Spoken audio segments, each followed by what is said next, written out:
Bonjour, je suis John de l'équipe marine. Aujourd'hui, je vais vous montrer les bases de l'installation d'un radar Garmin.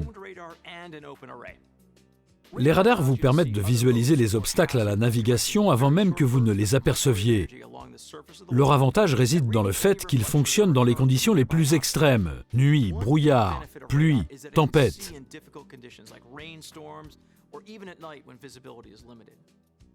Comme pour tout autre équipement électronique, l'installation d'un radar est essentielle afin d'en tirer les meilleures performances. Nous vous conseillons de faire appel à un professionnel agréé par Garmin pour faire installer votre radar. Trouvez le revendeur le plus proche de chez vous en utilisant le moteur de recherche dédié sur notre site internet www.garmin.com/fr.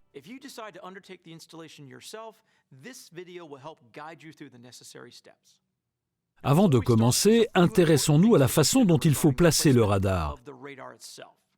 L'idéal est d'installer le radar dans l'axe central du bateau, aussi haut que possible, afin d'obtenir la meilleure portée. Pour offrir les meilleures performances, le radar doit être parallèle à la ligne de flottaison du bateau. En fonction de votre bateau, vous aurez peut-être besoin d'un support ou d'un système de cale pour incliner le radar vers l'avant et compenser la déjauge. Si vous naviguez sur un voilier, il existe également des supports capables de compenser la gîte. Évitez de monter le radar au niveau des antennes GPS, VHF ou des barres de flèche. L'emplacement que vous choisissez doit supporter le poids du radome ou du radar poutre et surtout être le plus éloigné possible des occupants du bateau.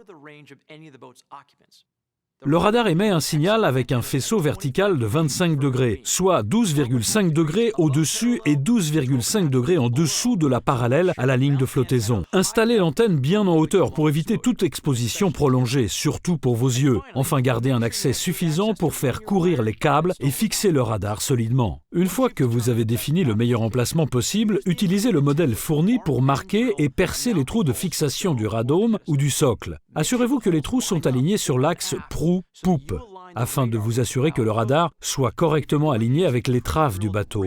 Si vous utilisez un support de radar, optez pour un système compatible avec les accessoires de montage fournis par Garmin. Percez un trou d'environ 3 cm de diamètre afin d'acheminer les câbles vers le radar. Le design des radomes permet d'acheminer les câbles discrètement sous le radome.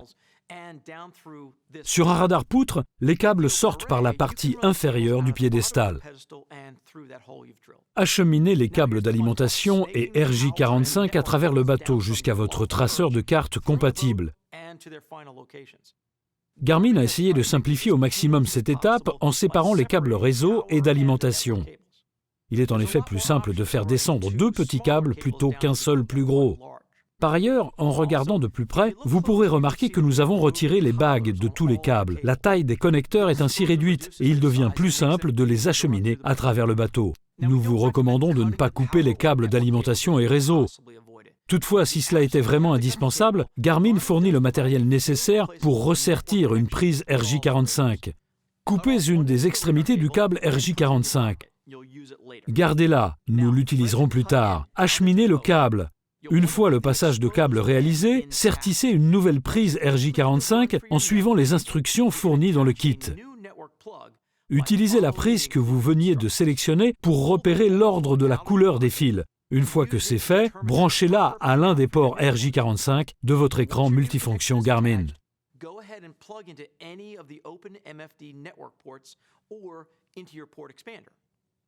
Laissez-moi vous montrer ce petit adaptateur. Il pourra vous faire gagner du temps lors de l'installation ou de l'hivernage. Il s'agit d'un coupleur de câbles réseau, vraiment malin. Il permet d'acheminer un câble à travers une cloison ou à travers le mât. Si vous devez démater, il suffit simplement de débrancher ce câble. La procédure d'installation est identique sur une vedette à fly. Ce coupleur de câbles réseau est vraiment pratique. When you restep the mast, simply plug it back in. Same goes for a large powerboat installation with a tuna tower or an upper helm station where you want a quick disconnect for the radar network cable. Bien, votre câble réseau est à présent installé. Il ne nous reste plus qu'à alimenter notre radar. Une fois le câble d'alimentation acheminé, il ne reste plus qu'à le connecter au tableau d'alimentation du bateau. Les radomes sont conçus pour fonctionner en 12 ou 24 volts. Consultez les manuels d'utilisation pour voir si l'intensité et les autres caractéristiques sont adaptées. Dans tous les cas, nous vous recommandons de ne pas toucher au fusible. Pour les radars poutres, il convient d'installer le convertisseur de tension fourni avec le radar. Il permet d'augmenter la tension d'entrée, car ces radars consomment davantage d'électricité. Le convertisseur de tension fonctionne aussi bien en 12, 24 ou 40 volts maximum. Branchez le câble d'alimentation au convertisseur de tension et connectez-le ensuite à l'alimentation du bateau. Remontons maintenant sur le bateau et terminons l'installation. Tous les câbles sont acheminés, il ne nous reste plus qu'à fixer l'antenne et connecter les derniers câbles.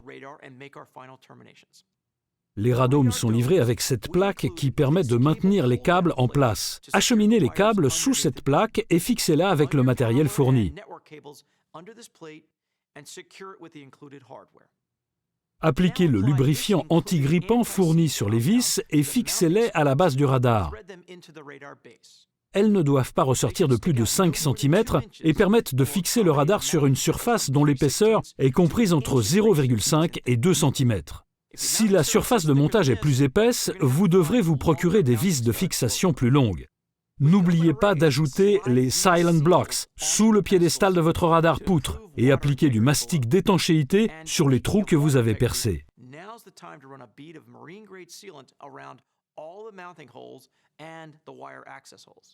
Fixez les câbles réseau et d'alimentation sous le radome.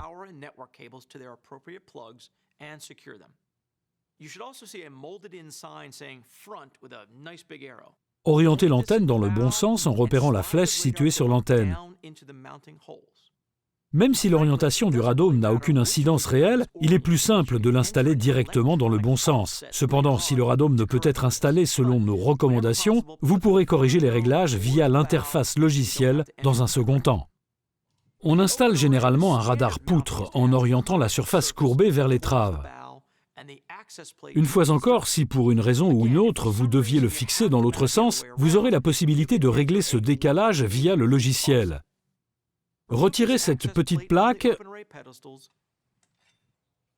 branchez les câbles et repositionnez cette plaque. Retirez maintenant la protection du magnétron avant d'aligner l'antenne. Fixez fermement au piédestal à l'aide du matériel fourni. Bien, maintenant que le radar est installé, consultez la documentation pour connaître le couple de serrage des vis de fixation. L'installation du radar est enfin terminée. Mettez votre système sous tension et allumez votre écran. Un nouveau menu radar devrait s'afficher. Il vous signale que le radar est détecté et que la communication se fait correctement. Si vous ne la voyez pas, revenez aux étapes précédentes et vérifiez tous les branchements. Si vous avez installé un radar poutre, vous devrez indiquer sa taille. Si c'est un radome, le système la déterminera automatiquement. C'est le moment de mettre à jour le logiciel interne de votre équipement Garmin. Téléchargez la dernière mise à jour disponible sur notre site internet. La procédure de mise à jour est entièrement détaillée sur notre site web. To make your life easier, we include the latest software for your Garmin display and the radar in the same file. In fact, we include the latest software for all your Garmin units in that file, so it'll update all the Garmin equipment that's attached to the display. Easy, huh?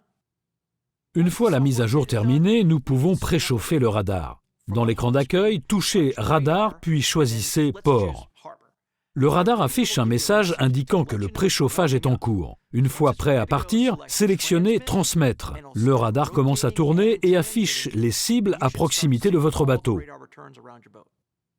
Si vous êtes dans un port, il se peut que l'écran soit encombré à cause des nombreuses pièces métalliques à proximité. Attendez d'être dans un endroit moins parasité afin d'affiner les réglages de votre radar. Vérifiez l'orientation du radar. Si vous avez installé le radar à l'envers, entrez un décalage de 180 degrés. Si vous constatez que le radar n'est pas exactement dans l'axe, vous pouvez ajuster le décalage en conséquence. Votre radar devrait à présent afficher des cibles et vous offrir une nouvelle vision de ce qui vous entoure. Encore un conseil, n'attendez pas d'avoir besoin du radar pour le mettre sous tension la première fois. Utilisez-le régulièrement afin de vous familiariser avec l'apparence des signaux. Un radar est très utile, certes, mais seulement si l'on sait s'en servir. Regardez notre vidéo consacrée aux basiques de l'utilisation d'un radar. Et comme toujours, si vous avez des questions, n'hésitez pas à consulter notre site internet www.garmin.com/fr ou contacter votre revendeur Garmin habituel. And we'll see you on the water.